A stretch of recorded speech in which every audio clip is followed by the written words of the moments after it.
Merci beaucoup.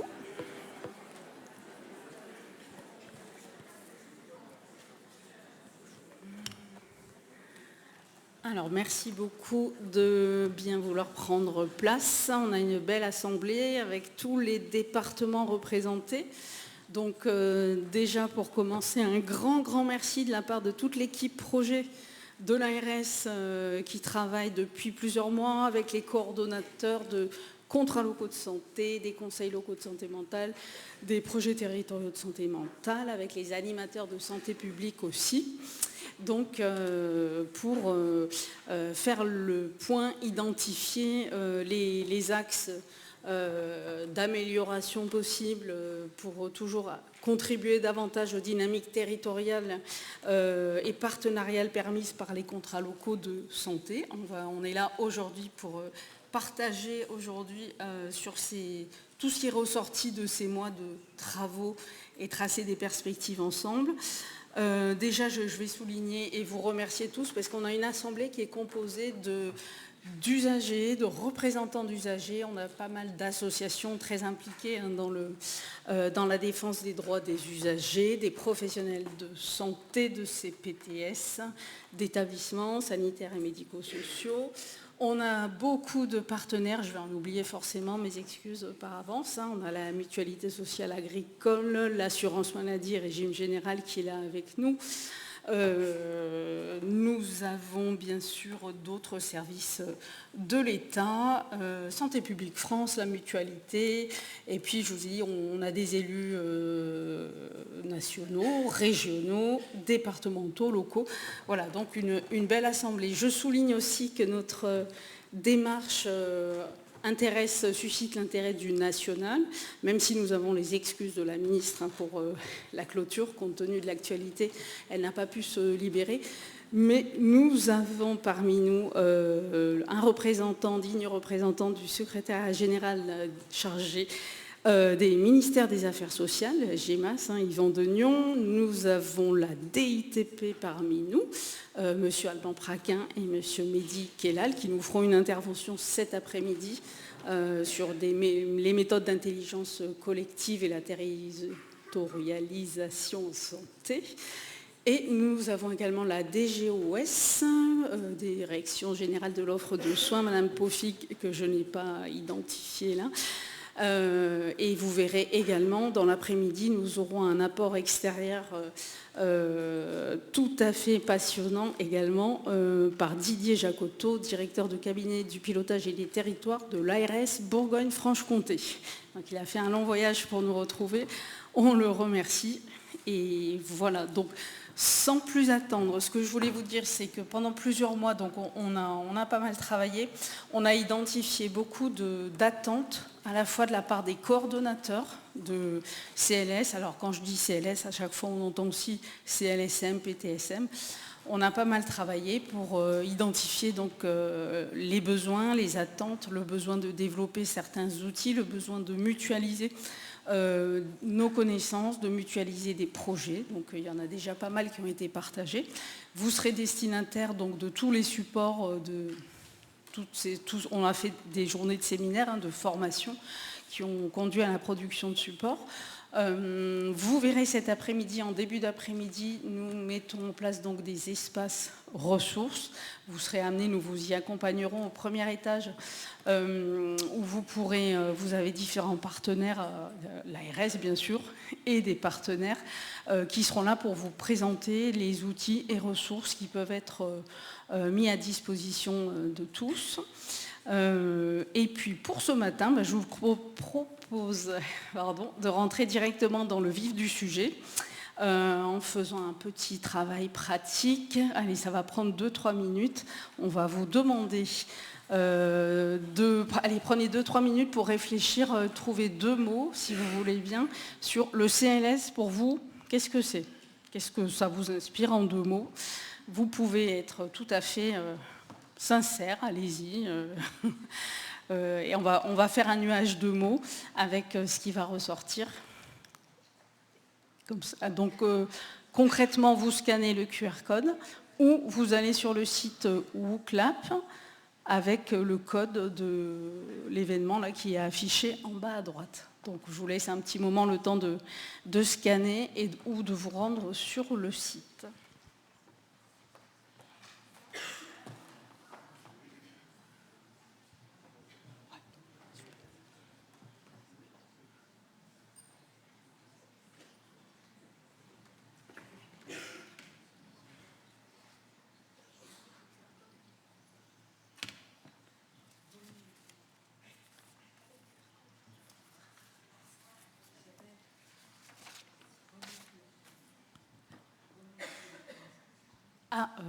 Est-ce qu'on peut remettre le code, s'il vous plaît? ZXJNIK. Merci.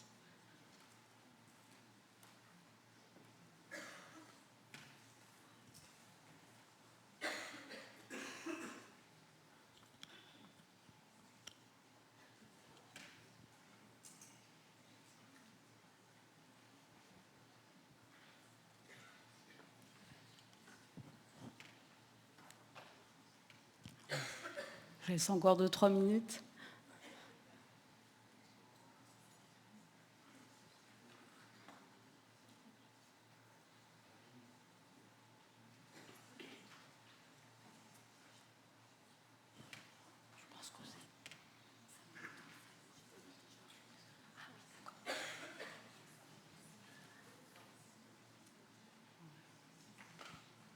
Bon, on m'explique que tant que ça bouge, c'est que les gens continuent à écrire. Voilà, j'attends juste que ça se stabilise un petit peu pour ne pas vous frustrer dans votre expression.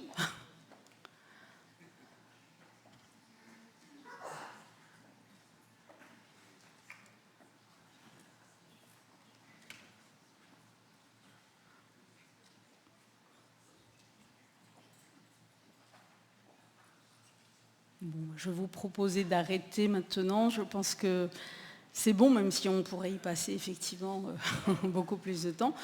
On va clôturer donc le nuage de mots. Merci beaucoup à tous et on va découvrir donc ce qui ressort. Alors, donc très logiquement, ce qui ressort de manière très majoritaire... Ah, ça continue. Il vit tout seul. Ah, d'accord. 313. Ah oui, d'accord, ok. Ma collègue Cynthia me dit que nous sommes 313 personnes et qu'il y a 313 personnes dont certaines continuent à écrire. Bon, merci beaucoup. Allez, on considère que là, nous avons les résultats. Et non, on ne prendra pas les noms de ceux qui continuent. Donc, ce qui ressort le plus majoritairement, bien sûr, c'est les notions de partenariat, de coopération, de territoire, de réseau, de synergie. Donc, ce qui est effectivement la caractéristique, l'objet premier des contrats locaux de santé. Alors, en plus petit, c'est pas forcément extrêmement lisible. Après, sont les notions de concertation, de territoire de santé, de coopération, de proximité, de gouvernance partagée, d'efficience, de partenariat, d'opportunité, de service public. Ok, donc merci beaucoup. Alors je vous avoue que je suis ravie de voir ce qui ressort de cette première expression de la salle. Je vous avoue que je m'attendais à avoir parfois des mots parfois un peu moins positifs, hein, mais c'est très intéressant et ça me permet de rentrer directement dans le vif du sujet. On va commencer par des petites tables rondes, enfin une grande table ronde qui va se répartir en 2 grandes séquences. 3 mini tables rondes, enfin des séquences de 15 minutes qui seront animées, donc les premières par Elvira Ronica, la directrice de la DDARS des Deux-Sèvres. Donc je vais appeler au fur et à mesure donc, les intervenants à ces tables rondes. Et une pause, enfin un temps d'échange, bien sûr, on étend la table ronde à l'ensemble du public pour vous faire que vous puissiez tous interagir et donner votre avis. Ça sera suivi d'une pause vers 11h15 et puis 3 autres tables rondes seront ensuite animées par le directeur de cabinet de l'ARS, Olivier Serre, sur le même schéma que ce que je viens d'indiquer. Juste un mot, l'objectif de ces tables rondes, de ces séquences, en fait, on va procéder par déconstruction d'idées reçues, parce que même si vous avez été très, on va dire, factuel, positif sur ce que sont les contrats locaux de santé, sur ce que ça vous évoque, on entend parfois dans les territoires des remarques de différents acteurs locaux qui sont confrontés à des difficultés. Par exemple, on peut avoir des élus qui nous disent, ça arrive, hein, nous les élus, nous n'avons ni les compétences, ni les moyens d'agir, notamment financiers, en matière de santé. Donc voilà, ça sera la première séquence.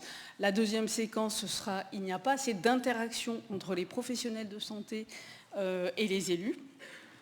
Et pour la troisième table ronde de cette première phase, le CLS, une couche de plus dans le millefeuille des dispositifs territoriaux. Donc on est bien d'accord, pour nous, c'est ce que nous avons appelé des idées reçues. Il peut y avoir un petit peu de vrai à la base, et l'idée, c'est de faire témoigner des intervenants sur leur vécu au quotidien, sur leur territoire, en espérant qu'on arrive à faire émerger ensemble ce qui fonctionne pour aller dans ce sens. Donc je vais appeler, s'il vous plaît, donc Elvire Aronica, donc la directrice de la délégation départementale de l'ARS dans les Deux-Sèvres. Merci beaucoup Elvire. Avec monsieur Arnaud Fontaine, élu à la santé à la communauté d'agglomération du Pays Basque. Donc monsieur Fontaine qui nous rejoint, merci beaucoup. Et madame Christelle Séguin-Fuenmayor, coordinatrice du CLS de la communauté d'agglo du Pays Basque, ainsi que madame Dominique Bourgois, qui est directrice adjointe de la direction de la protection de la santé et de l'autonomie à l'ARS, la DPSA. Donc bienvenue, on va vous laisser vous installer sur les fauteuils, si vous voulez bien.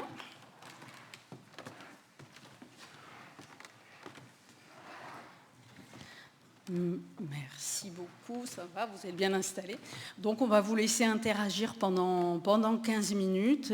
L'idée étant d'avoir vos témoignages, et je laisse la parole à Elvire. Merci Isabelle. Effectivement, nous sommes sur cette première table ronde sur la thématique que tu as bien mise en exergue. Nous n'avons, nous les élus, ni les compétences, ni les leviers, notamment financiers, pour agir en matière de santé. Donc je vais vous passer la parole, monsieur Fontaine, qui est l'élu à la santé et de la communauté d'agglomération du Pays Basque. Donc, que pensez-vous de cette phrase et qu'est-ce que vous en dites ? Alors bonjour à tous, je vous demanderai, c'est une grande première pour moi et je suis un grand timide, vous n'avez peut-être pas l'impression, mais c'est une réalité. Donc je vous demanderai beaucoup d'indulgence, mais je suis convaincu que vous en aurez parce que vous êtes tous attachés à la santé, au social, donc vous pouvez avoir que de l'indulgence. Alors c'est une phrase digne effectivement d'un politique, mais d'un politique qui ne veut pas agir.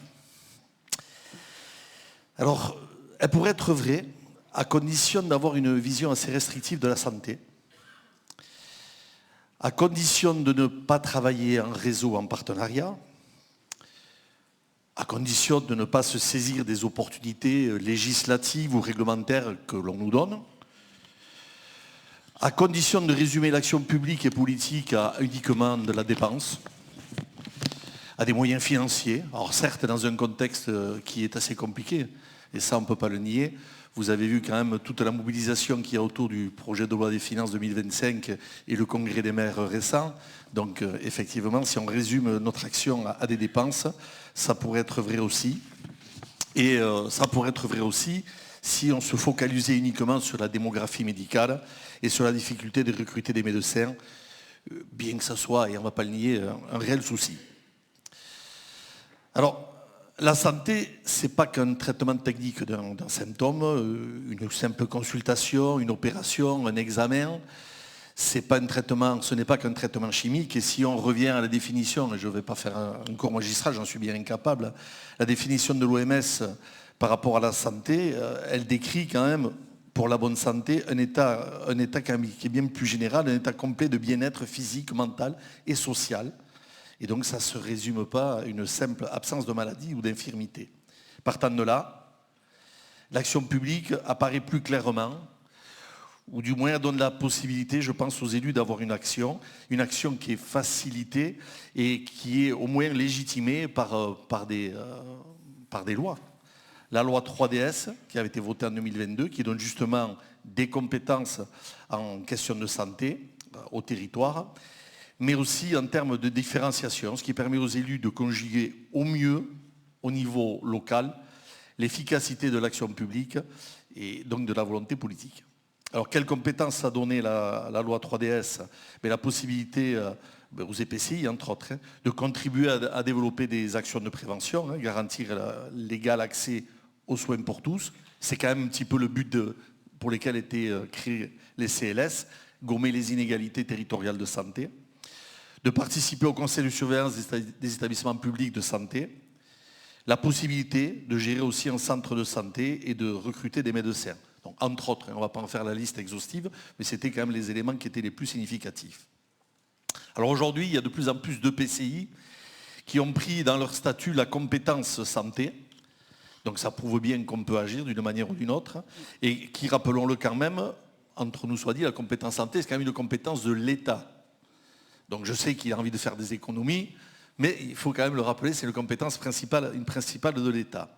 Et donc ces EPCI, elles ont créé, puisqu'elles ont pris cette compétence santé, elles ont quand même créé des vice-présidences qui sont axées sur la santé. Alors ou de manière spécifique, ou de manière un petit peu plus générale et associée à la compétence sociale aussi. Les deux vont quand même assez bien ensemble, ce qui est le cas au niveau de la CAPB, puisque c'est une grande compétence nommée solidarité qui touche ces deux niveaux-là. Alors une référence santé, ça permet et ça facilite le dialogue entre les différents partenaires, parce qu'effectivement, si on veut pouvoir avancer, si on veut avoir des actions, il faut travailler en partenariat. C'est pas ça qui coûte cher, de travailler en partenariat, et c'est ce qui peut apporter des solutions.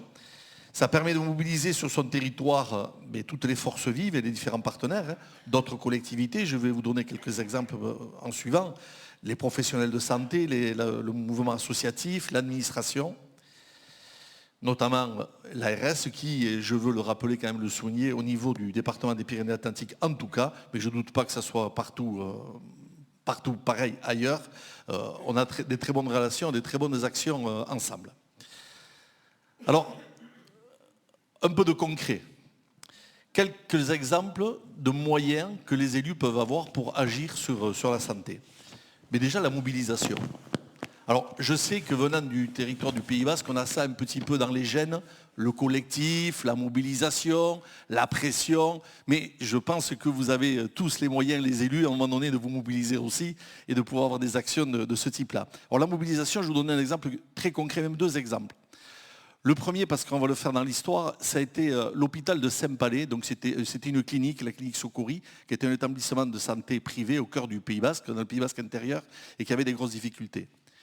Et il y a une dizaine d'années de ça, donc face à cette difficulté, les risques de fermeture, alors que c'était un établissement quand même qui apportait une réponse au niveau de la santé qui était très importante et au niveau du soin très importante pour le Pays Basque intérieur, la mobilisation des élus a fait qu'en concertation avec le centre hospitalier de la Côte Basque et avec l'ARS, cet établissement privé de santé a pu devenir un hôpital. Donc ça, c'est lié à cette mobilisation et ça coûte rien. C'est la mobilisation, c'est de l'énergie. Le deuxième exemple, c'est quelque chose qui va aboutir, donc je le dis souvent à l'ARS départementale, et j'en suis convaincu, on va y arriver très facilement, enfin très rapidement maintenant, c'est la création d'un SMUR. Et ça, c'est lié aussi, en grande partie, à la mobilisation des élus qui ont constaté qu'il y avait une inéquité au niveau du territoire, puisque le Pays Basque intérieur n'était pas desservi par un SMUR, alors qu'il y avait un service d'urgence, contrairement au territoire béarnais voisin qui a 3 hôpitaux qui étaient les 3 avec un SMUR. Et donc il y avait une inéquité face quand même aux gros problèmes de style crise cardiaque, des choses comme ça.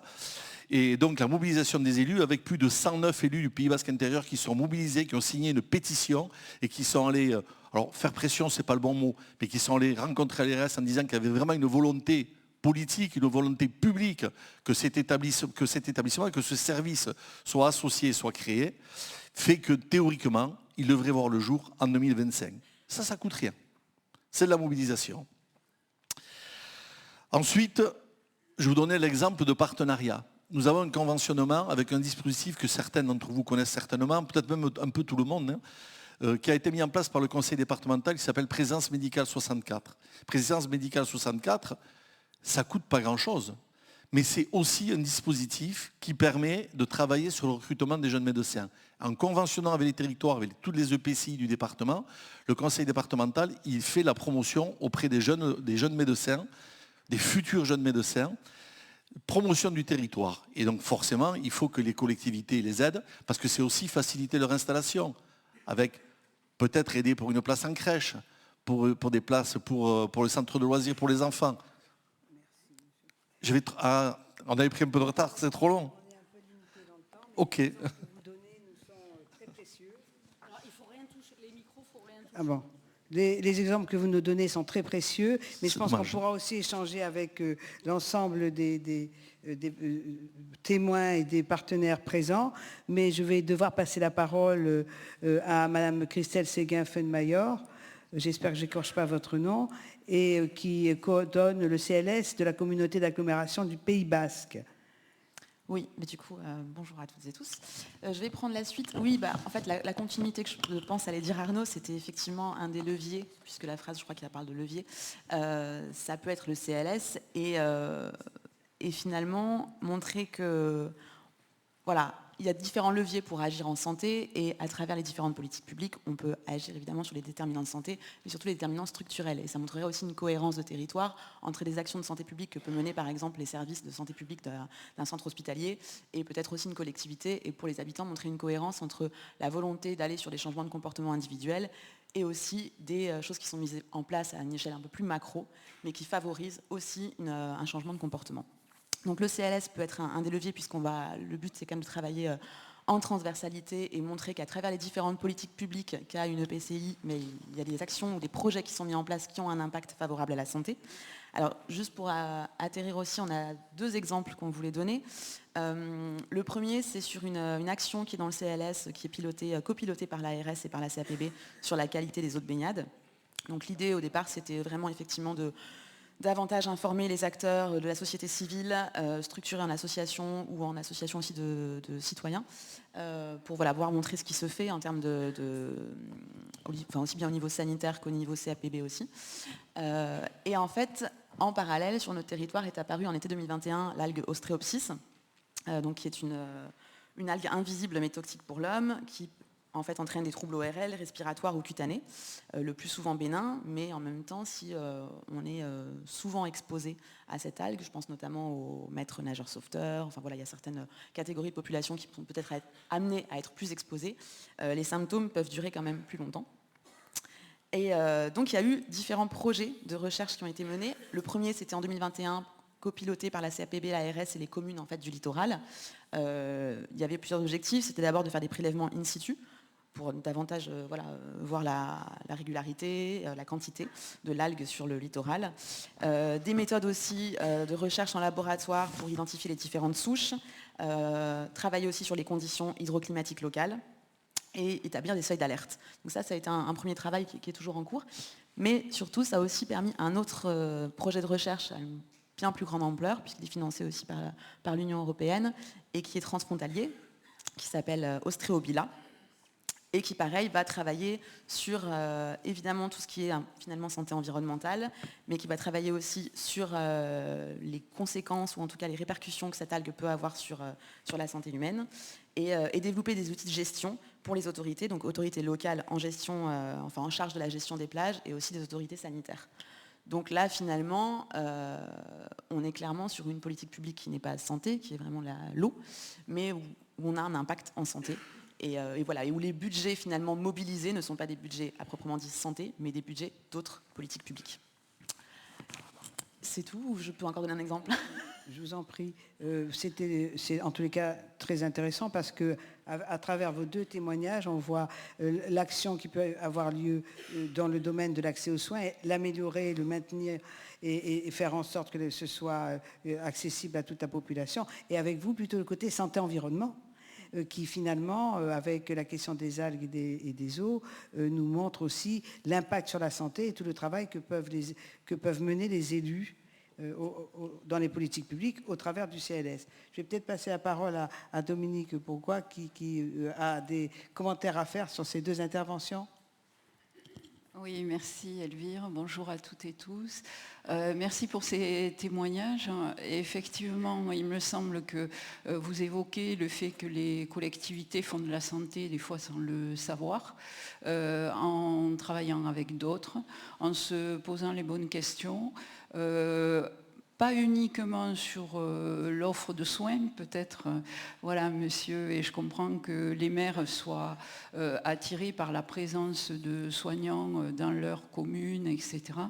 Mais comme vous l'avez évoqué dans le cas des contrats locaux de santé, ce qui est intéressant, c'est de quand même travailler sur les déterminants de santé, hein, l'habitat, les écoles, les centres de loisirs. Voilà, il y a beaucoup de structures qui sont gérées, les crèches, vous les avez évoquées, qui sont gérées par les collectivités. Et ce sont des lieux où finalement certaines actions sur la qualité de l'air intérieur des écoles, sur la végétalisation des cours d'école, etc. Il y a des moyens d'action faciles. On voit souvent des collectivités qui affichent, alors vous évoquez, vous, dans votre département, évidemment, les plages, mais il y a souvent de l'information sur la protection contre le soleil, sur le ramassage des mégots dans la rue, et peut-être qu'un message santé publique accompagnant la gestion de ces déchets, par exemple, ça peut être intéressant, et sont des choses faciles à faire et qui ne sont pas coûteuses. Voilà, parce que c'est un peu l'objet de la table ronde. Donc je vous remercie pour ces interventions et voilà ce que j'en retiens aussi. Merci. Merci Dominique. Peut-être une dernière phrase avant de terminer, si vous voulez, Monsieur Fourcade. Oui, donc effectivement, pour terminer, j'aurais terminé mon propos là-dessus, c'est effectivement, on peut agir au-delà de la santé ou du soin même, sur tous les déterminants de santé, et on les retrouve au sein de toute notre politique publique, et c'est ce que vous avez dit en fait, que ce soit sur l'alimentation dans la crèche, dans les écoles, sur l'agriculture, puisque nous avons aussi une compétence agricole au niveau de la CAPB pour favoriser le local et la production bio, sur les eaux de baignade, comme l'a nommé Christelle, le sport santé, et les équipements sportifs, mais c'est aussi culturel, parce qu'effectivement, un environnement qui apporte tout ce qu'il faut à sa population, ça maintient un bon état de santé au sens de l'OMS. Voilà. Et savoir faire aussi un bon bilan pour savoir quoi faire sur son territoire, ça peut passer aussi par une analyse des besoins sociaux, chose qu'on avait fait en 2018 au Pays Basque, qu'on refait ici en 2024, pour avoir une belle vision, une bonne vision de notre territoire, et pouvoir mener nos politiques publiques au mieux et agir sur l'ensemble des déterminants de santé. Merci beaucoup, Monsieur Fontaine. Vous vouliez ajouter quelque chose, Madame Séguin-Fenmeilleur? Non, ça va aller. Merci. Ok. Je pense que le premier table ronde est terminé. Oui, tout à fait. En sachant qu'on continuera, on va passer à la deuxième séquence. Je vais vous demander, si vous voulez bien, si vous souhaitez vous installer là au niveau des manches debout, comme ça, parce qu'il va y avoir la deuxième séquence. Pardon, je vous tourne le dos. Après la troisième séquence, et on fera ensuite une demi-heure d'échange de table ronde géante avec la salle. Donc c'est bien que tout le monde puisse rester en interaction. Donc là, je vais appeler, s'il vous plaît, le docteur Olivier Berthaud, qui est président de la CPTS Sud de Sèvres, le docteur Jackie Liègre, président de la CPTS du Bocage-Bressuire, comme grand témoin de cette table ronde. Bienvenue, bonjour, merci beaucoup. Et puis Atika Rida Chafi, la directrice adjointe de la DOS, direction de l'offre de soins à l'ARS Nouvelle-Aquitaine, pour la table ronde, enfin pour déconstruire l'idée reçue selon laquelle il n'y a pas assez d'interaction entre les élus et les professionnels de santé. Et voilà, il y aura des échanges, beaucoup d'échanges possibles ensuite, puisque dans la salle, on a Agora Libre notamment. On verra après pour les échanges avec la salle. Je vous passe la parole tout de suite. Je voulais juste excuser Madame Boutry, qui était qui est toujours conseillère municipale chargée de la santé dans la ville de Niort, mais elle est tombée malade et elle s'excuse.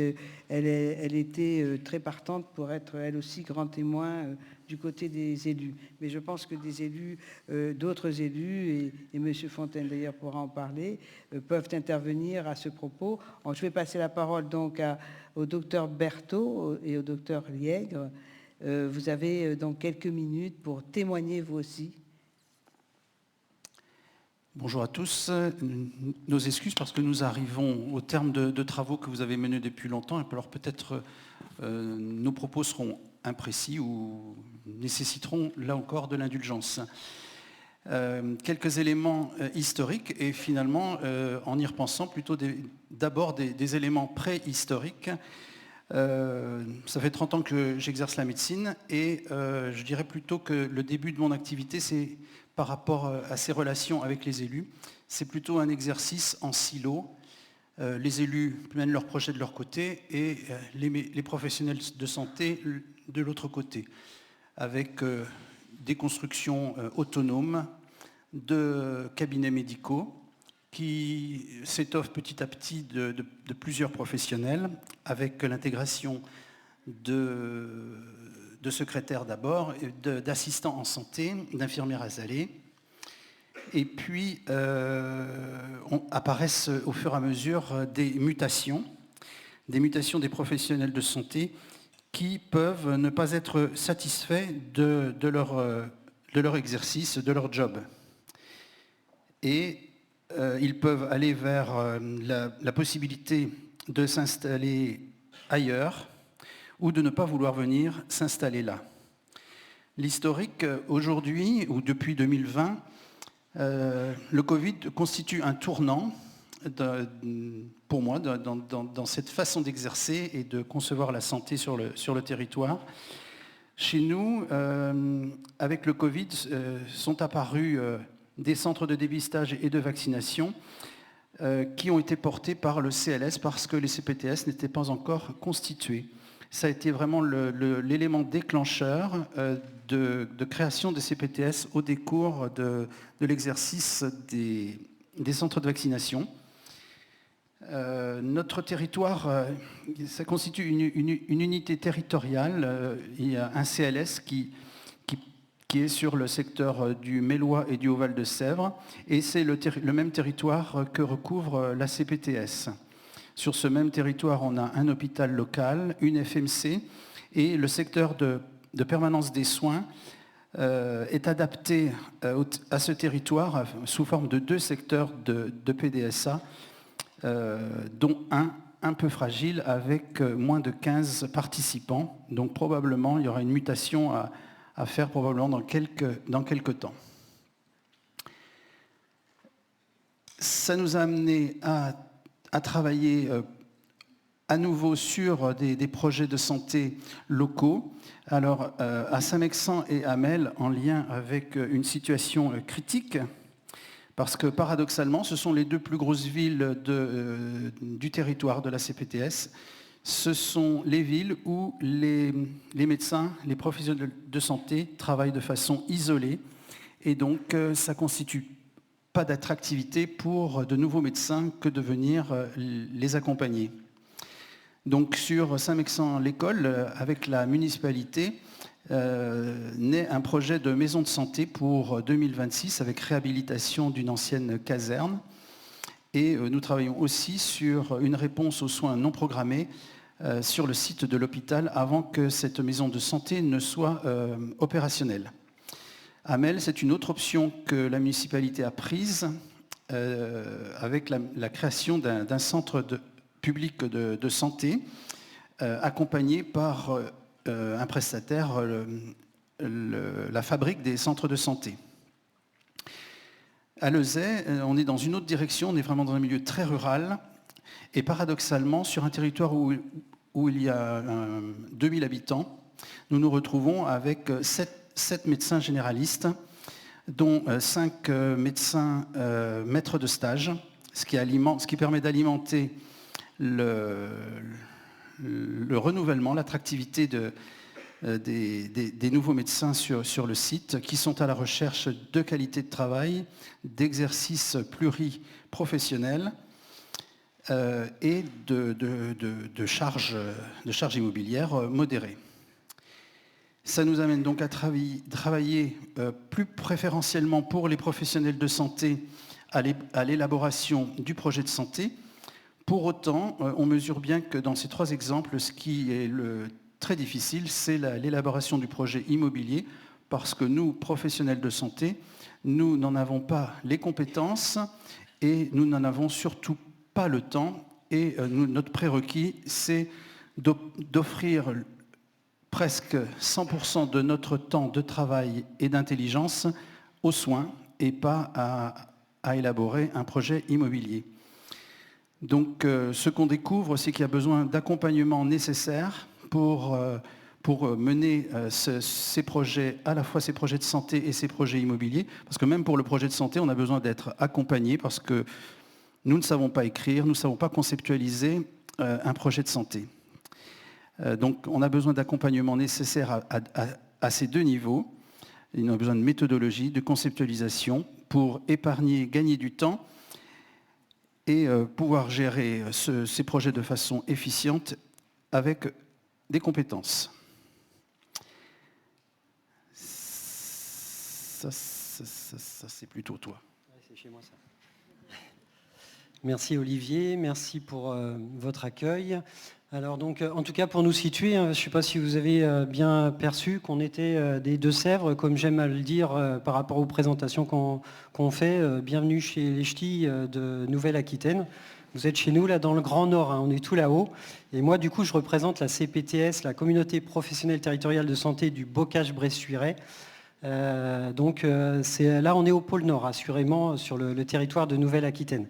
Je te remercie d'avoir fait un petit historique par rapport à la vaccination, parce que de manière anecdotique, là où on est le plus rentré en matière en lien avec nos élus locaux, c'était dans la mise en place de nos centres de vaccination. Et là où j'habite, à Montcoutan, on a eu la chance, avec les élus locaux, d'avoir un local formidable pour vacciner, puisque c'était la boîte de nuit locale qui correspondait au mieux à éviter justement d'avoir à squatter les salles de sport avec mon maire qui est un super sportif. Donc à méditer pour vous, la relation de confiance peut-elle démarrer dans un rendez-vous en boîte de nuit? Je vous laisse 2 heures.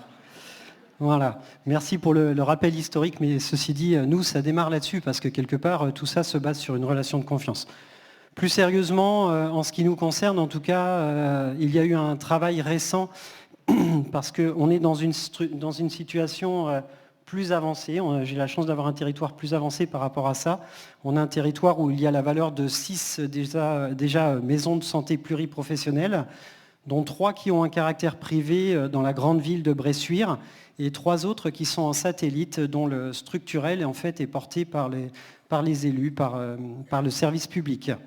Et dans ce contexte-là, on s'est tous installés dans ces maisons de santé à des temps un peu différents, avec des beaux collectifs qu'il a fallu mettre en place. Alors je vais vraiment être très pratico-pratique, mais pour dire qu'en tout cas, il est possible assurément de faire un travail ensemble, bien au contraire, et déconstruire l'idée de ce qu'il y a écrit tout là-haut. Oui, enfin non, le titre n'y est plus. Oui, ça a été changé un petit peu notre PowerPoint, hein, c'est déroutant. Mais en tout cas, déconstruire ce qui était dit tout là-haut. Assurément, on a fait un travail donc rétrospectif à nos installations, là où on avait des beaux collectifs qui n'étaient pas sans poser de difficultés dans la pluridisciplinarité. On a dû, en tout cas, le travail qui a été fait, c'est que le CLS a fait en sorte de rencontrer les 3 MSP satellites pour discuter des problématiques éventuelles des professionnels.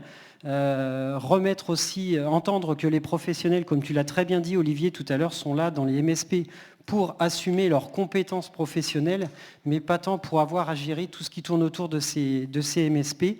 Le bail collectif en faisait partie parce que finalement, quand il y avait du mouvement dans la structure, que ce soit l'arrivée ou le départ de professionnels, ce n'était pas sans poser de problème par le biais d'un bail collectif, avec en plus un responsable de structure qui devait avoir à gérer le fait de récupérer les loyers des uns et des autres, qui avait à gérer les facturations de tous les fluides qui tournent autour de nos MSP.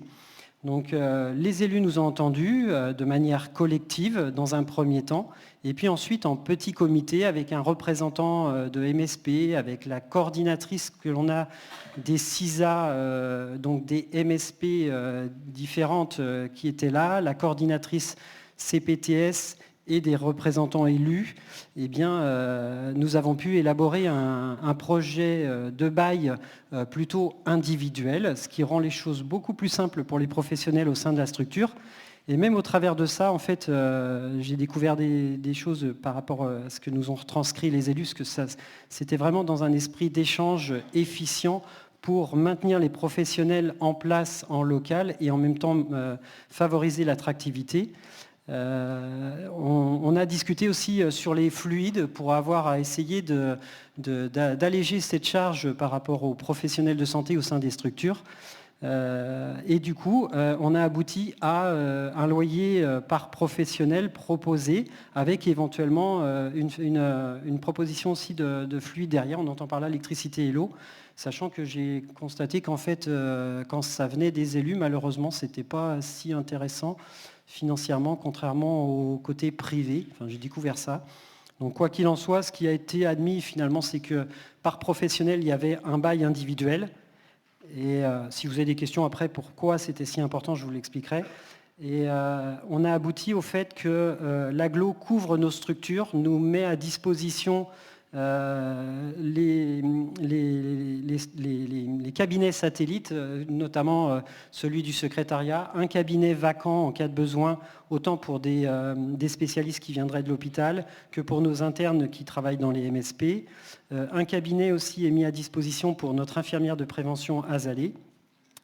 Et du coup, chaque professionnel de santé en exercice dans la structure se voit attribuer la valeur d'une surface d'un bureau et d'une salle d'attente complète, s'il a une salle d'attente complète, ou demi ou un tiers, etc. Et ils ont adapté nos loyers par rapport à ça, ce qui rend les choses beaucoup plus fluides et avec un tarif relativement raisonnable. À côté de ça, on a des mairies qui nous ont accompagnés sur certains territoires, avec quelque chose parfois de progressif dans l'arrivée d'un nouveau professionnel de santé, avec des loyers pris en charge à 50%, par exemple, en tout cas à 50% sur 2 ans, et puis à 30% sur les 3 années qui suivent. Et ça nous aide beaucoup. On avait des problématiques autour de ça avec les charges administratives inhérentes à la structure. On était bien content d'avoir une simplification pour pouvoir faire venir de nouveaux professionnels autour de nous et étoffer nos équipes. Donc ça, c'était la première diapo. Et de l'autre côté, en fait, je peux parler en fait, de l'élaboration sur notre territoire du centre public de santé qui s'est fait en collaboration avec le CLS et avec l'hôpital.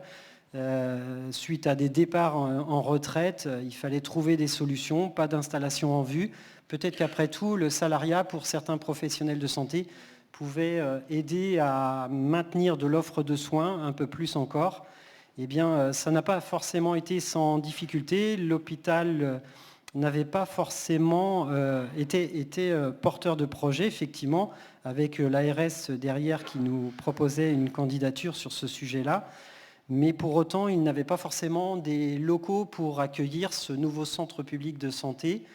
Il a fallu mettre en place des préfabriqués très fonctionnels d'ailleurs, mais il fallait aussi sponsoriser cet investissement et voir avec les élus s'ils pouvaient apporter une aide, sachant qu'au travers de toute l'élaboration de ce projet, on était là aussi pour discuter entre nous et faire en sorte de rassurer la population sur cette mise en place de quelque chose qui allait réussir au moins à stabiliser l'offre de soins pour tous ces gens, notamment en ALD ou pathologie chronique, qui du jour au lendemain se retrouvaient sans médecin traitant.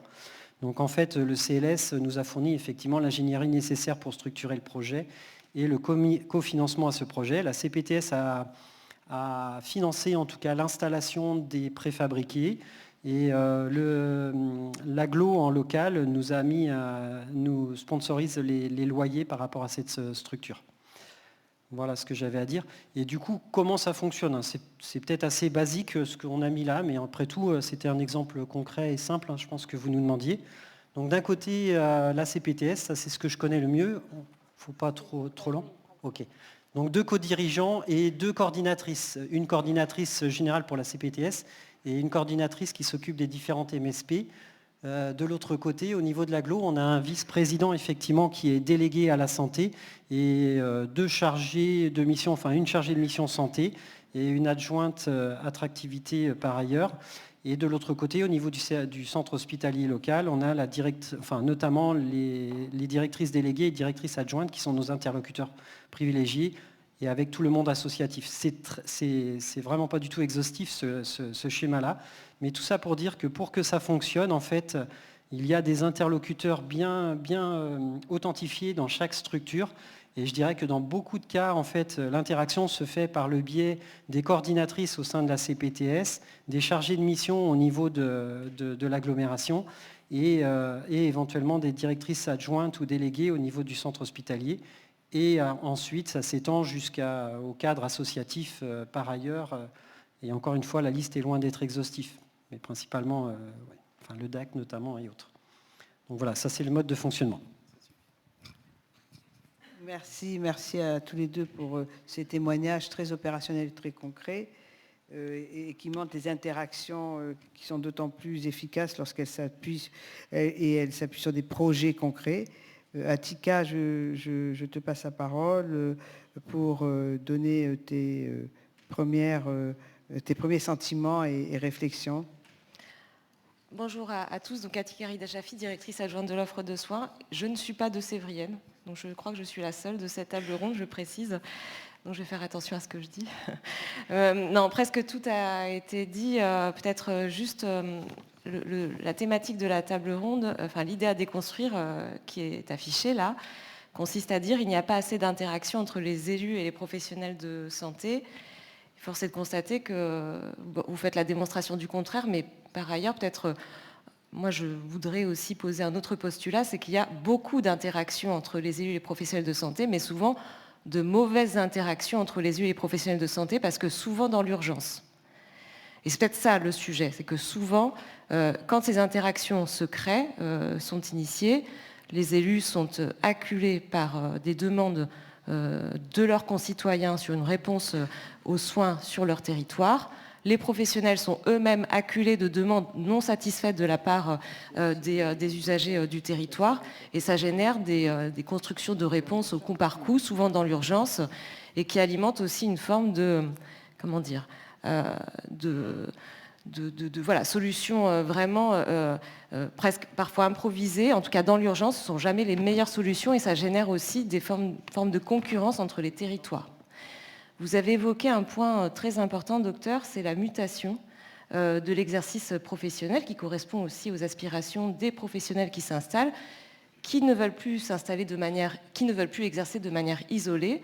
Donc le territoire d'exercice des professionnels ne correspond plus non plus totalement et dans tous les territoires à celui des élus. Donc parfois il y a ce décalage.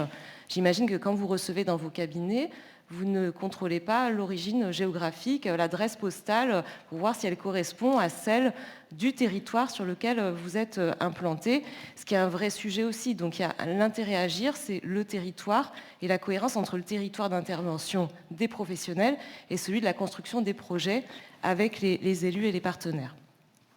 On va sur, je pense, le bon chemin.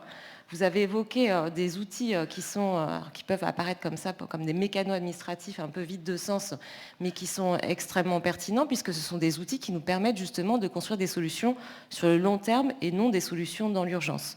Le CLS, alors je ne vais pas dévoyer le thème des tables rondes qui suivent, parce qu'on va en parler. Le CLS crée en fait cet espace de dialogue pour mettre en cohérence en fait des projets des élus et ceux de professionnels, sachant que pour dialoguer, il faut des représentants. Et avoir des représentants du côté des collectivités territoriales, c'est assez évident. Avoir des représentants du côté des professionnels de santé, ça l'est beaucoup moins. Donc c'est aussi ce que sous-tend, ce qui permet la réussite de ces discussions dans le cadre de ces contrats locaux de santé, c'est ces organisations professionnelles dont vous venez de témoigner. Donc les CPTS, notamment, sont une illustration, je trouve, assez parfaite de cet enjeu et de la manière dont vous réussissez à structurer en fait des projets collectifs versus un exercice qui par ailleurs reste dans la pratique assez individuelle. Voilà. Merci.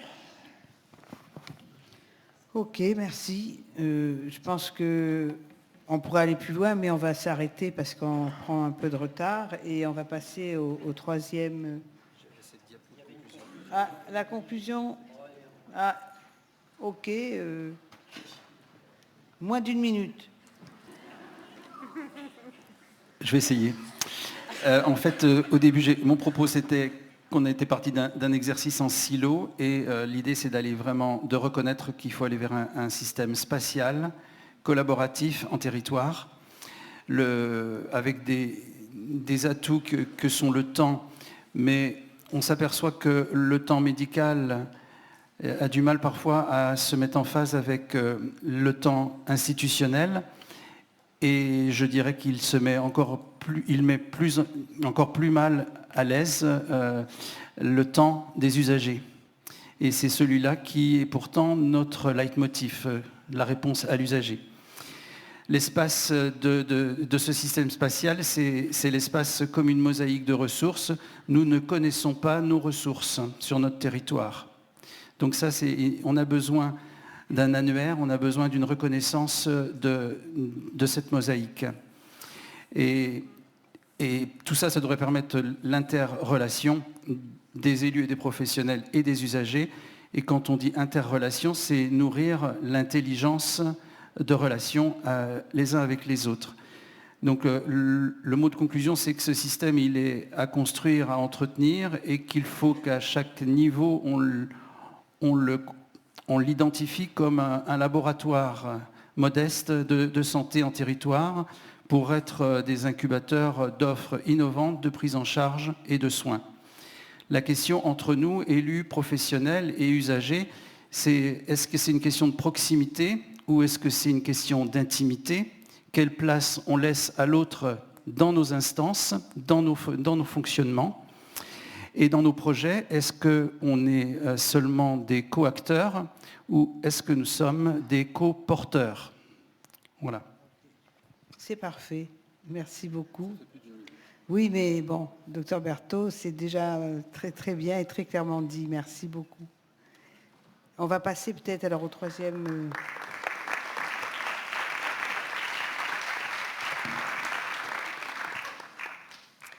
Merci beaucoup. On poursuivra les échanges donc, dans un quart d'heure avec la phase d'échange collectif. Donc, merci à vous. On va vous demander si vous voulez bien également de... Alors, on va essayer... Ce que je voudrais faire, c'est garder tous les intervenants sur scène pour ensuite la phase d'échange collectif, que tout le monde puisse interagir. Donc, n'hésitez pas à vous mettre... vous avez un fauteuil de libre. Voilà. Et à Tikaou, tu peux rester. Oui.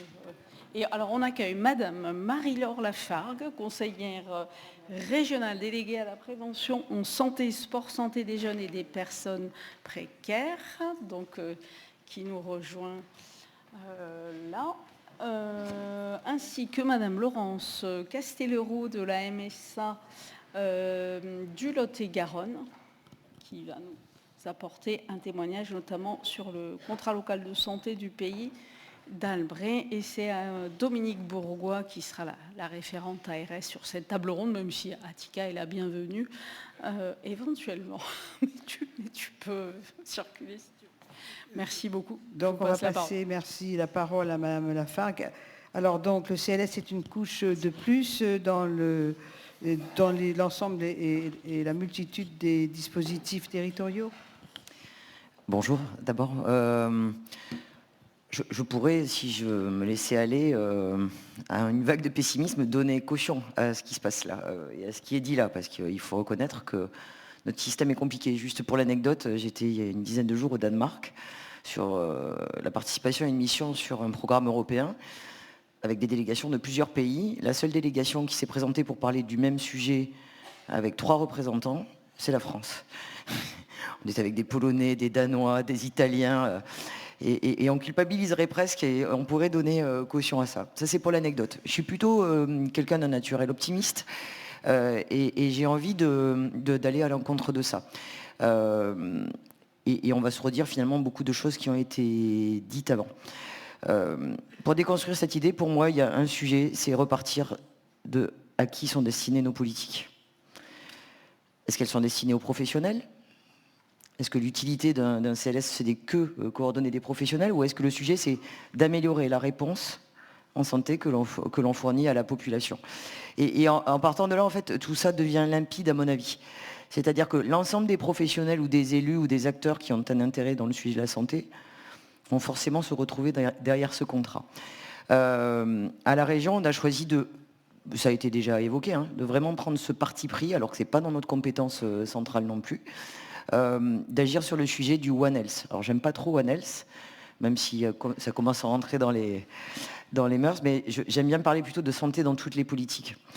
Et au-delà de notre compétence, du fait qu'on ait ou pas une compétence en santé, comme le CLS doit le faire, ou comme les élus doivent s'engager, ou l'ensemble des professionnels, on s'est dit que la santé et les déterminants de santé transcendaient l'ensemble de nos politiques. L'éducation, l'urbanisme, l'aménagement du territoire, l'économie, les politiques en faveur de la jeunesse, etc.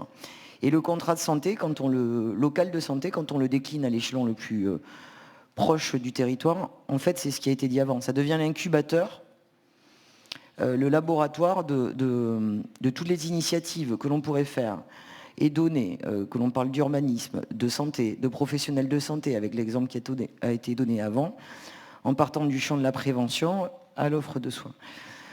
Ça, c'est vraiment notre parti pris, et à travers, par exemple, je vais être rapide, j'ai en tête une expérience landaise, puisque je suis élue landaise, qu'on a soutenue via la région, via un appel à projet qui sert un peu d'incubateur. Un promoteur d'une action de prévention locale avait toqué à peu près à toutes les portes, je pense. Je vois le directeur de l'hôpital de Mont-de-Marsan ici qui doit le connaître. C'est une association qui s'appelle Cap Addiction. C'est un patient expert qui a commencé par présenter un dossier de création d'un centre de post-cure avec une unité d'hospitalisation. Bon, on lui a dit qu'il n'avait pas d'argent, il a tapé à l'ARS, il n'y a pas d'argent pour ça. Et puis il s'est dit, bon, je vais me former comme patient expert, je vais travailler dans le domaine de la prévention. Il participe à des actions de consultation avec le service addictologie de l'hôpital. Il est venu voir la région. On l'a soutenu. Mais on ne l'a pas soutenu tout seul. En fait, ce qui a fait que son action de prévention a pris sens, c'est qu'on l'a ramené vers le CLS de l'agglomération du Marsan. Je rends hommage, d'ailleurs, elle est peut-être par là, à la coordinatrice du CLS qui a fait un gros boulot pour l'intégrer dans une démarche de prévention coordonnée avec l'hôpital, avec d'autres acteurs intervenant dans ce domaine-là. La belle histoire, c'est qu'aujourd'hui, l'ARS qui avait dit on n'a pas d'argent pour t'aider, à partir de cette incubation qui a été faite dans le CLS, aujourd'hui, cette initiative micro sur le territoire du CLS va devenir une expérience départementale à travers un réseau qui va s'appeler Esperland. Alors Esper, vous y trouverez le sujet que vous voulez, mais qui sera un réseau de patients experts sur le champ de la santé mentale, coordonné avec tout le réseau des établissements médico-sociaux et sociaux, en amont de toutes les interventions hospitalières.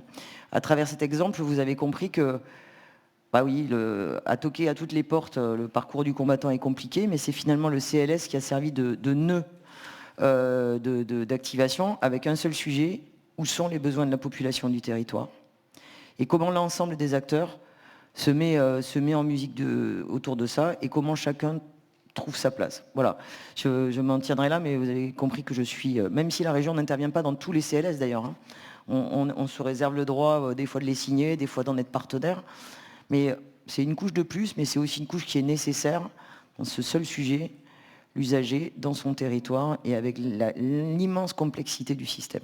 Voilà. Merci beaucoup. De votre côté, Madame Castelroux. Bonjour, donc je voulais vous faire part d'une action qui a été expérimentée au printemps dernier sur le bassin de vie de Nérac, donc en Lot-et-Garonne. Cette action, elle répond intégralement aux attentes et aux problématiques qui ont été identifiées sur l'axe prévention et accès de soins pour tous dans le cadre du projet de santé donc du CLS de l'Albret, donc à savoir une offre qui est inégalement répartie et qui est très concentrée et qui tend à se dégrader puisque effectivement, comme beaucoup de territoires, ils vont subir une baisse attendue de la démographie médicale. et des habitants finalement qui ont peu ou pas de moyens pour accéder à des offres de soins auprès de médecins spécialistes notamment, et qui se retrouvent démunis. Souvent, donc ils renoncent à des soins, et ce qui aggrave finalement leur précarité, la précarité qui a été identifiée au départ. C'est donc dans ce contexte que la MSA de Lot-et-Garonne donc a porté un projet le 25 mars dernier qui a porté donc sur une journée de prévention en santé donc au sein de la MSP de Nérac. Alors initialement donc il était prévu de construire avec donc les partenariats locaux du contrat local de santé une action de promotion de la santé et de prévention qui répondent aux besoins spécifiques de la population sous le format aller vers. Donc nous avons travaillé sur les 3 dépistages du cancer, donc le colorectal, le sein et le col de l'utérus, et le dépistage ophtalmologique, donc en partenariat avec Albret Communauté, le centre de coordination du dépistage du cancer du Lot-et-Garonne et des professionnels de santé du territoire, notamment un ophtalmologue et une sage-femme. Donc les participants qui ont bénéficié donc, de cette journée ont pu avoir des informations donc, concernant le dépistage forcément le cancer du sein, le col d'utérus et le colorectal. Ils ont bénéficié d'une consultation ophtalmologique avec fond d'œil, une consultation gynéco avec une sage-femme donc en séance, des rendez-vous de mammographie qui ont été pris en direct en séance et la remise de tests.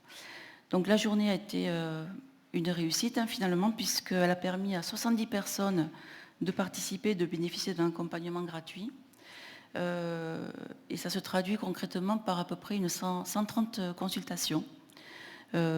Voilà, donc qui ont permis notamment de détecter des pathologies, notamment des corrections optiques pour la moitié des personnes qui ont participé.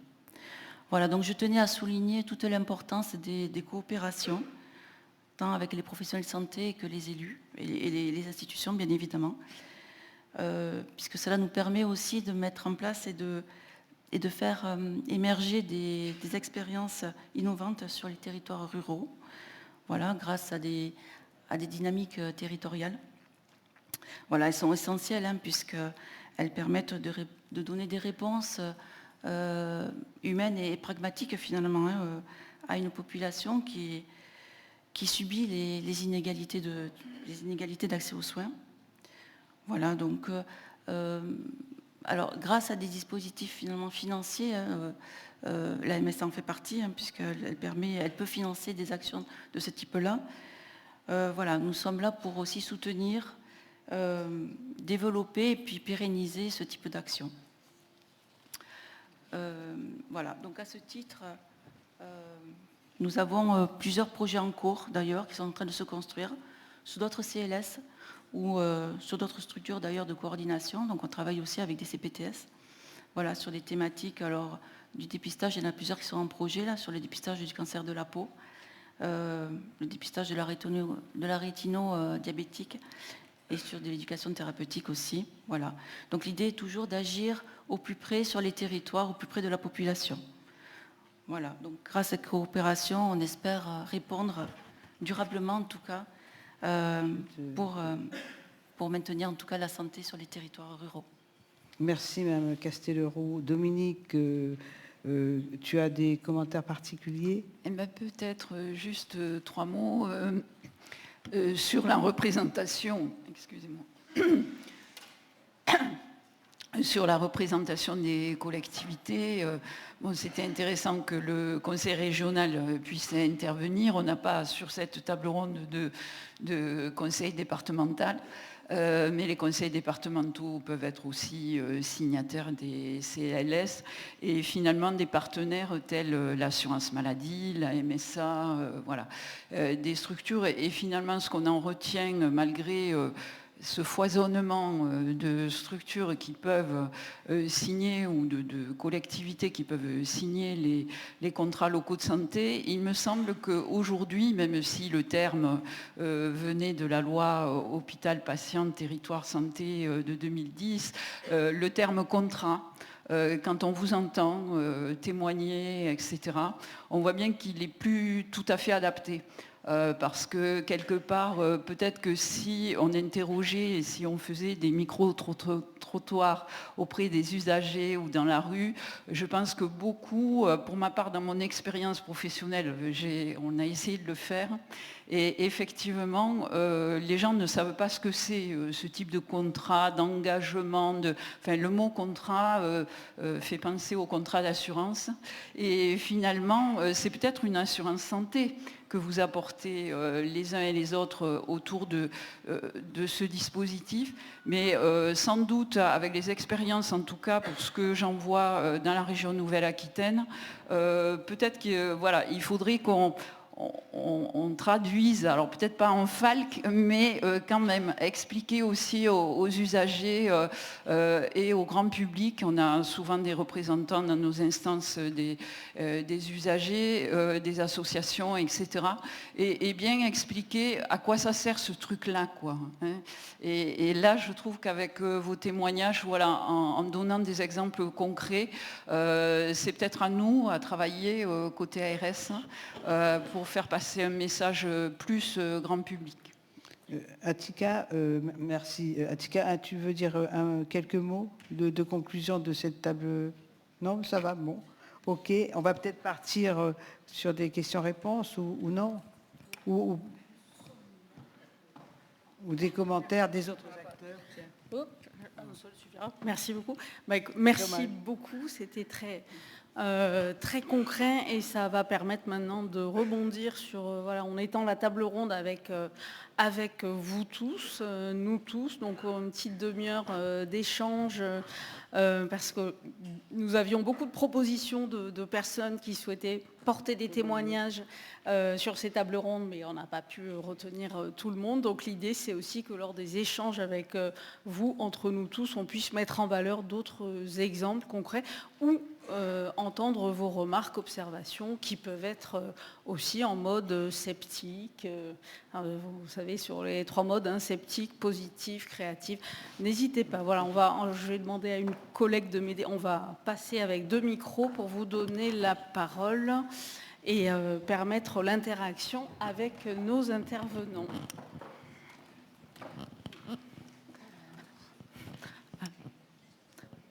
Sachant que si on sait que les premières interventions sont toujours très difficiles, donc moi j'ai déjà en tête des personnes qui pourraient intervenir s'il faut. J'avais noté dans des propositions la coordinatrice du CLS de la Creuse sur l'action Prime Prève. Il y a la coordinatrice du CLS du Périgord Noir, Chloé Le Gall, que je n'ai pas identifiée là, je sais qui pourrait témoigner de 3 types d'actions concrètes. Il y a la MSA également, Madame Aude Almert, mais je vais laisser parler monsieur tout de suite. Voilà. Bonjour à tous. Je suis le docteur Aubry, je suis élu d'une commune dans la Charente-Maritime. Et tout à l'heure, vous avez parlé de maître de stage. Donc, qui dit maître de stage, dit stagiaire. Et je voulais savoir comment vous aviez accueilli les stagiaires en matière de logement, notamment. Parce que la difficulté, c'est de faire venir des stagiaires qui nous disent « mais c'est trop loin de la fac, on ne peut pas venir, on ne peut pas rester ». Voilà, c'est une question. Alors, merci. En ce qui nous concerne, dans notre territoire mélois au Saint-Mexantais, en fait, on est encore à une distance raisonnable, à la fois de Niort ou de Poitiers, où les internes peuvent avoir leur logement habituel. Donc, on est à 45 minutes de Poitiers, 35 minutes de Niort. Donc, on n'a pas vraiment de problématique pour les étudiants. Mais donc à Saint-Mexan-l'École, par contre, on a mis en place une maison d'accueil pour les étudiants infirmiers qui viennent en stage. Les médecins pourraient aussi y avoir leur place s'ils le nécessitent, s'ils le désiraient. Ça permet aussi d'accueillir des remplaçants. Voilà, et ça c'est une structure qui est portée par la municipalité. Ouais. Honnêtement, il y a en tout cas, il y a des logements qui sont mis à disposition des internes sur notre département, sur l'intégralité du département, par le biais justement sous l'égide du département avec une aide financière sur le loyer. Je ne sais plus de quel registre c'est, mais en tout cas, il y a des logements identifiés sur tout le territoire. Il y en a un aussi auquel on a participé par le biais de la CPTS avec une commune avec très peu de médecins ou en tout cas dans un caractère évolutif là-dessus. Et la municipalité a mis à disposition un logement, l'a réhabilité, la CPTS l'a habillé du mobilier, et là encore, derrière, la municipalité met à disposition un logement avec un loyer très très attractif pour les internes. C'est vrai que c'est essentiel le point que vous abordez, au même titre qu'il faut pouvoir les accueillir aussi dans nos MSP. Il faut toujours avoir un cabinet un peu satellite pour nos internes. Alors je suis médecin généraliste, donc je pense à nos internes de médecine générale notamment, pour pouvoir les faire travailler en autonomie dans un cabinet indépendant quand ils en ont la possibilité. Mais en tout cas, sur ces deux points-là, effectivement, on a travaillé avec nos élus pour favoriser la venue des internes dans nos territoires. Oui, merci. Donc au niveau de la communauté d'agglomération Pays Basque, il y a 4 MSP sur le territoire qui ont été développés par la collectivité. Sur 2 de ces MSP, la dernière en date sur Saint-Palais, il a été créé au moment de la création de la MSP 2 studios. Donc c'est une MSP en plus qui est un peu complexe, un peu multiple, puisqu'il y a des services de l'hôpital qui sont adossés à cette MSP. Donc l'hôpital dispose d'un studio, mais les professionnels de santé disposent d'un autre studio pour pouvoir accueillir des stagiaires. Alors on pense souvent médecins parce que la pénurie est souvent flagrante au niveau des médecins, mais ça peut être aussi d'autres professions médicales ou paramédicales. Et sur le secteur de Mauléon, il n'y a pas de logement à proprement parler adossé à la MSP, mais la collectivité loue une maison, un appartement, et met en sous-location en fait à des professionnels de santé sur des loyers à prix très modérés, incluant les charges, mais de la colocation, des possibilités de chambres, avec des conventions qui sont passées. Donc effectivement, ce souci dans les territoires un petit peu éloignés d'accueil de stagiaires fait partie des préoccupations des élus, et il faut trouver des moyens à mettre en œuvre pour pouvoir répondre à cette question. Et tant que j'ai le micro, très rapidement, on a parlé beaucoup effectivement du CLS et de l'utilité du travail en partenariat, mais un CLS qui fonctionne, et je tenais à le souligner quand même parce que je pense qu'ils sont nombreux dans la salle aujourd'hui, ne peut fonctionner que grâce à des coordinateurs et des animateurs qui font le travail. C'est le maillon essentiel pour faire le lien entre tous les partenaires et pour que ça fonctionne. Je voulais quand même le souligner, et c'est quelque chose qu'il faut qu'on continue à avoir les financements et perdurer ces postes-là de coordinateurs. Merci beaucoup, monsieur. Il y a une dame qui veut intervenir tout en haut, si c'est sur le même... Tout à fait. Ok, allez-y. Oui, bonjour, moi je suis le docteur Florence Granery, donc je suis médecin généraliste dans Lot-et-Garonne. Je suis secrétaire générale de l'Ordre des médecins, secrétaire régional. Et donc à ce titre-là, déjà, je voulais témoigner en disant que l'Ordre des médecins sera facilitateur. Il y a des conseils départementaux, il y a le conseil régional, nous serons facilitateurs. Ensuite, en tant que présidente de CPTS, médecin généraliste, etc., de terrain, j'ai envie juste de poser la question, qui commence en fait dans le territoire? C'est surtout ça le vrai souci. Est-ce que c'est le PCI, les élus de l'EPCI qui vont vers les professionnels? Est-ce que c'est les professionnels qui vont vers le PCI?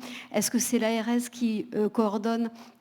Est-ce que c'est quelqu'un de la MSA ou quelqu'un de la CPM qui décide un jour de... Voilà. Je crois que c'est à partir de là qu'il faut se poser la question, qui va entamer les choses pour finalement aller vers les autres et faire, par exemple, je remercie, je salue Présence Médicale 64, qui est exactement le bon exemple d'ingénierie et de réussite locale. Voilà, je vous l'ai dit, je voulais le dire, qui va vers qui et qui commence.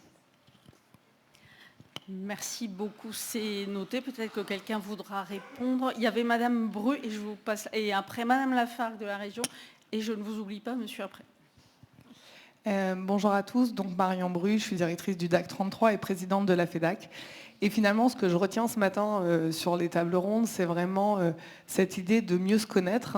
Ça fait un peu le lien avec votre question sur le qui commence. J'ai envie de dire que la réponse, elle est territoriale.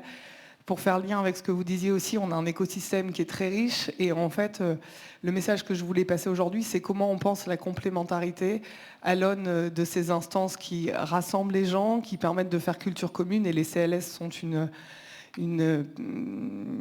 base essentielle à l'échelle des territoires, mais c'est finalement comment on pense cette complémentarité. On pense aux inter-CPTS qui vont être animés, on pense au service public départemental de l'autonomie, et donc peut-être la vigilance à pouvoir identifier ce qu'on travaille, dans quelle instance, avec qui, pour éviter de perdre du temps, de gagner en lisibilité, parce qu'on a tous finalement dans le scope le service rendu à l'usager, c'est ce qui fait sens, et donc sortir parfois des logiques de concurrence qu'on peut retrouver pour vraiment avoir à cœur de travailler ensemble. Voilà. Je précise que vous retrouverez beaucoup de tous ces intervenants sur les espaces ressources cet après-midi pour approfondir les questions. Je passe la parole à Madame Lafargue. Pardon. C'est hyper rapide, mais c'est juste pour revenir sur la question d'avant. Un peu de pub, la promotion. La région, pour ceux qui ne le savent pas, c'est à destination des élus aussi que je dis ça, ou des professionnels, a lancé depuis l'année dernière un dispositif de soutien aux hébergements territorialisés en santé, dont l'objet est, le cas échéant, d'accompagner des projets d'investissement sur l'accueil de professionnels dans les territoires. Donc je n'en suis pas la spécialiste, ne me posez pas trop de questions, mais je vous invite à regarder les dispositifs d'aide de la région, ça existe, et ça, les premières opérations sont sorties, elles sont plutôt sympas. Voilà. Merci beaucoup. C'est très intéressant dans cette logique d'aujourd'hui de partager les outils et les ressources. D'ailleurs, il y a quelqu'un de la région qui sera sur l'espace ressources appui au premier recours, me semble-t-il. Il y avait monsieur là-bas qui voulait parler. Ensuite, il y a une dame. Ensuite, Frédéric Bouillet de l'association CRSA-CTS. Oui, bonjour. Stéphane Laché-Fougère, je suis coprésident de l'association Agoralib qui s'occupe des CPTS. Donc oui, effectivement, je rebondis sur la question qui commence. Je crois que tout le monde a envie de tendre la main, d'ouvrir les portes, mais effectivement, comment démarrer? Je pense que les CPTS, c'est vraiment un point d'ancrage important, comme les CLS, et c'est à partir de là que ça doit commencer à discuter. Et je pense qu'Agoralib, qui représente toutes les CPTS, peut aussi peut-être ouvrir les différentes portes, et je serais tout à fait d'accord pour qu'on vienne vers vous et qu'on puisse discuter ensemble. Je sais que ça se fait déjà dans certains endroits, il faut qu'on continue pour que tout le territoire soit maillé.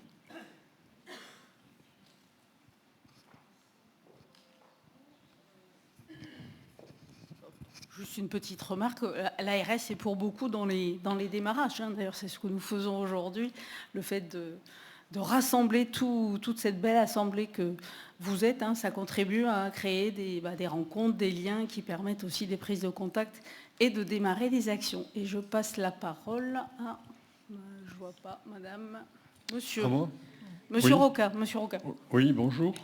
Voilà, je m'appelle Philippe Roca, je suis bénévole à l'UNAFAM.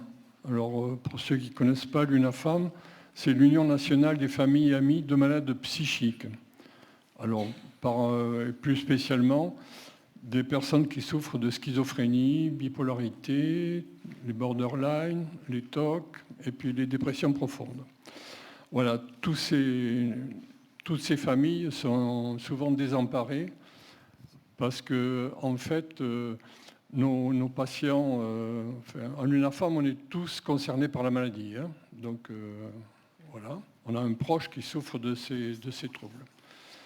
Alors, donc, ce qu'on vit un peu dans les familles, c'est que finalement, on fait hospitaliser nos patients, souvent sous contrainte, contre leur volonté, et après, on a très peu de suivi. Très peu. Dans la santé normale, vous allez à l'hôpital, vous avez une opération grave, il y a un service après de convalescence, un service de rééducation, etc. Dans la psychiatrie, eh bien, une fois que le patient est sorti de l'hôpital, la plupart du temps, c'est la famille qui se débrouille avec son malade. Voilà. Alors il faudrait, nous on demande à l'UNAFAM aussi qu'il y ait plus d'établissements après l'hôpital pour pouvoir avoir un suivi de nos proches. Alors, également la prévention. Alors, avec la prévention, on a eu quand même un début de satisfaction. On a maintenant des équipes mobiles de détection précoce des troubles psychiques. Depuis peu de temps, hein, c'est tout nouveau. On en a 7 actuellement dans la région, ce qui est largement insuffisant pour répondre aux besoins. Et puis, je voudrais faire une autre remarque à propos du millefeuille, là, parce que le millefeuille, on participe à un tas de choses, et puis on a très peu de réponses. En ce sens que, voilà, bon, actuellement, je suis bénévole à l'UNAFAM, je suis membre de la CRSA, j'ai été vice-président du CDCA de la Gironde, je suis administrateur à l'UDAF. On s'implique énormément partout. Alors j'ai fait partie, j'étais au CNR, alors il y a les CLS, les CLSM, les CTS, les PTSM. Enfin, il y a tout un millefeuille, on ne sait plus où on en est. Et le problème, c'est qu'on n'a pas de réponse. Alors souvent, on fait un tas de propositions et on ne sait pas. Après, moi j'aimerais qu'on nous dise, eh bien ça on ne peut pas le faire, ça on peut le faire, ça on ne peut pas, ça va attendre, etc. Ça on peut. C'est vraiment, je vous assure que ça fait presque 20 ans que je milite et ça c'est très frustrant. Vous voyez, je préférerais qu'on me dise non, on ne peut pas le faire, voilà. Alors que là, hop, on fait un tas de propositions. Ah oui, c'est très bien, on va s'en occuper, tout ça, et puis on ne va rien venir. Voilà. Et ça, vraiment, pour tous les bénévoles, c'est très frustrant. Voilà, merci.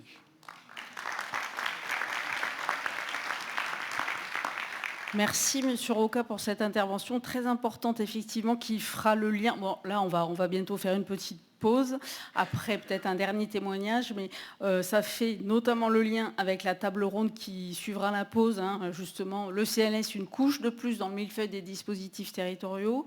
Je précise aussi qu'effectivement, on n'a pas précisé qu'on a ici un grand nombre de personnes, de membres de la CRSA, Conférence régionale de la santé et de l'autonomie, des CTS, des conseils territoriaux de santé, qui sont les instances de démocratie en santé au niveau de la région et des territoires, enfin des instances de démocratie en santé qui rassemblent un peu toute la typologie des acteurs que nous sommes aujourd'hui et donc qui contribuent largement à ces dynamiques partenariales territoriales.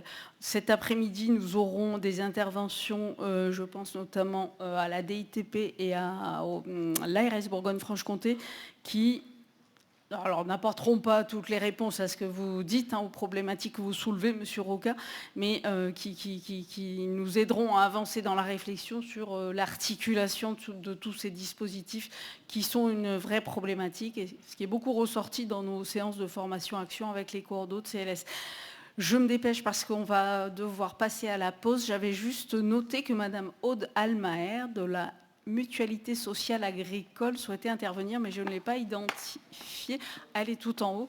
Madame Almaer, merci beaucoup. Vous souhaitiez nous donner quelques éléments sur un projet d'aide au répit des aidants, Bulle d'air.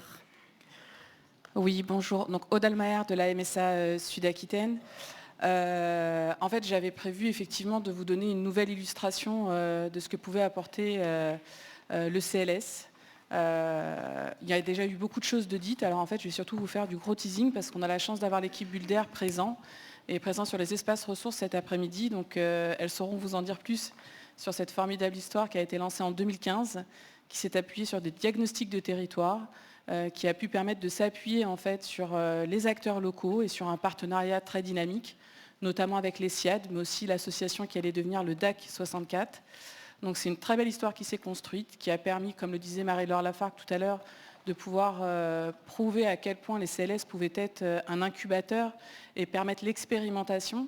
Et depuis 2023, la MSA a été ravie de pouvoir appuyer son label Bulle d'air sur cette expérimentation probante réussi et qui a d'ailleurs pu être accompagné au départ, je le souligne, par l'ARS en répondant à un appel à projet. Donc c'était juste un nouveau témoignage de ce que pouvait apporter le CLS en mettant en lumière, et ça avait été très bien dit par le nuage de mots aussi au départ, toute la valeur partenariale nécessaire à l'éclosion de projets en lien direct avec les besoins des territoires et des adhérents, comme ça a déjà été souligné. Donc on se retrouvera du coup sur l'espace ressources pour vous en dire plus. Merci beaucoup. Alors, pardon, j'avais cité aussi Chloé Legal, je ne sais pas si elle est là, la coordinatrice du CLS Périgord-Noir. Si elle souhaite dire quelques mots sur les exemples de projets mis en place grâce au CLS, me semble-t-il. On ne voit pas bien avec les lumières. Oui, super, merci beaucoup. Bonjour. Oui, je vous avais envoyé des bilans d'actions qu'on avait pu mener. Et, voilà, l'idée, c'était de pouvoir présenter les grandes lignes de ce qu'on avait proposé. Il y avait notamment dans le cadre de la CISM. Alors, celle que je vous avais envoyée, c'était la CISM de 2022 qui était sur la thématique de l'environnement. C'est toujours une thématique pour laquelle il est très difficile de proposer des actions au grand public parce que le public se déplace peu dans ce cadre-là. Et on avait quand même réussi à faire venir 170 personnes. Alors c'est vrai que pour notre territoire rural, c'était plutôt un bon résultat. Et donc l'idée, c'est qu'en fait, on avait donc proposé aux professionnels du cadre de la santé mentale d'intervenir. Et donc, en fait, on s'était rendu compte qu'en proposant donc dans le cadre de ce dispositif, de cette action sur l'environnement, on l'avait pu la mener dans un château, parce que le conseil départemental possédait un château, gérait un château qui nous avait mis à disposition gratuitement dans le cadre de cette action. Et en fait, on s'est rendu compte que plus de la moitié des gens qui venaient à cette action venaient pour l'environnement qui était proposé.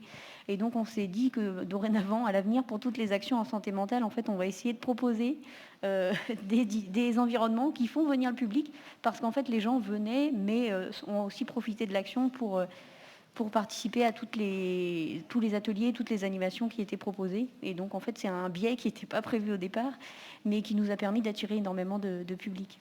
Voilà. Merci beaucoup pour ce témoignage. À propos de santé mentale, effectivement, c'est un des piliers, des thématiques des contrats locaux de santé. Vous aurez bien sûr un espace ressources cet après-midi consacré à la santé mentale. Je pense également à la coordinatrice du CLS SEM de Bordeaux, Marjorie Rapin. Alors, je ne sais pas si elle veut donner un témoignage là, ou sinon ça se fera à l'occasion de l'espace ressources, parce que c'est un projet qui nous a été présenté et qui est particulièrement intéressant, reconnu unanimement comme une création des élus dans le cadre du CLSM de Bordeaux, qui clairement déconstruit la première idée reçue, un guide santé mentale à l'attention des élus qui est vraiment extrêmement bien fait, très pratique et donc à faire connaître à tous, me semble-t-il. Voilà. Au niveau de la Creuse, est-ce que vous voulez dire quelques mots sur le prime Prév qui a été rendu possible par les CLS? C'est très rapidement et on passe à la pause. Et bien, du coup, Prime Prév, c'est un programme en fait de prévention qui a été pensé et créé par tout le collectif en fait du premier CLS, la première version. En fait, c'est en 2013 que ça a commencé, des actions qui étaient dans le cadre scolaire. Et les animatrices du CLS, avec l'Éducation nationale, avec le XAPA, avec Addiction France et futurement la Coréade, en fait, se sont réunis et ont pensé justement en cohérence avec les besoins, les remontées de terrain de l'Éducation nationale et les ressources aussi du territoire, créer ce programme en fait pour qu'il réponde aux besoins. C'est-à-dire qu'ils l'ont ciblé sur les compétences psychosociales. En fait, c'est un programme de prévention sur les représentations de l'utilisation des substances psychoactives et des écrans pour les élèves de CM1 et de CM2, parce qu'on s'était rendu compte que déjà à l'époque, en fait, ils avaient déjà quelques représentations, plus ou moins vraies, et du coup, on a axé ça sur les CPS, voilà. Et l'idée, c'était vraiment de mobiliser les parties prenantes, donc du coup l'Éducation nationale, le CLS et tous les acteurs de prévention qui étaient sur le territoire. Bon, ils ne sont pas très nombreux chez nous, il faut être honnête. Et nous, bien sûr, en tant qu'ARS. Et tout ça, en fait, on l'a fédéré autour d'une vision commune. Et depuis 2013, ce programme maintenant donc, a été évalué, enfin, est en cours d'évaluation, si on peut dire comme ça. Et du coup, il est dans les mains de Santé publique France en ce moment pour essayer de devenir probant ou au moins prometteur. Ce serait déjà pas mal. Tu veux rajouter quelque chose? C'est pas mal. Donc oui, a priori, je vais clôturer puisque la pause va arriver après. Je me serais quand même bien débrouillé parce que j'aurais pu passer l'essentiel de mon intervention en 2-3 fois. Bon, ça, c'est un peu technique. Non, ce que je voulais aussi souligner, c'est qu'on a quand même une originalité sur le CLS qui a été conclu entre l'ARS et la communauté d'agglomération Pays Basque, c'est d'avoir mis en place des fonds de soutien. Donc effectivement, annuellement, la communauté d'agglomération Pays Basque met 30 000 € sur la table, complété par 30 000 € aussi par l'ARS, par l'antenne départementale, qui nous permet, avec les nombreux partenaires qui ont travaillé avec nous sur l'élaboration du CLS et sur les diagnostics qui ont été faits sur le territoire, de pouvoir répondre à des appels à projets et de mettre vraiment en œuvre des actions grâce à ces fonds de soutien. Et c'est quelque chose qui est important parce que ça maintient les partenaires actifs et ça permet de réaliser des projets qui, des fois, est un petit peu difficile à mettre en œuvre pour le monde associatif. Donc avec des moyens financiers qui sont quand même relativement modestes, ça permet de continuer à faire vivre le CLS, de lui donner une grande dynamique et de donner vraiment l'envie aux partenaires de s'investir, à condition qu'ils n'en auraient pas beaucoup, mais là, ça complète cette envie et cette action sur les territoires. Voilà ce que je voulais dire en conclusion. Super, merci beaucoup. On va décréter la pause parce que sinon, je sens qu'on en a tous besoin. Merci à tous les intervenants. Vraiment, c'était passionnant, parfait, ça nous donne beaucoup de matière. On vous demande de revenir, si vous voulez bien, dans 10 minutes. Voilà, on se donne jusqu'à 11h25 pour redémarrer et tenir le timing pour que vous puissiez ensuite repartir à l'heure. Merci beaucoup.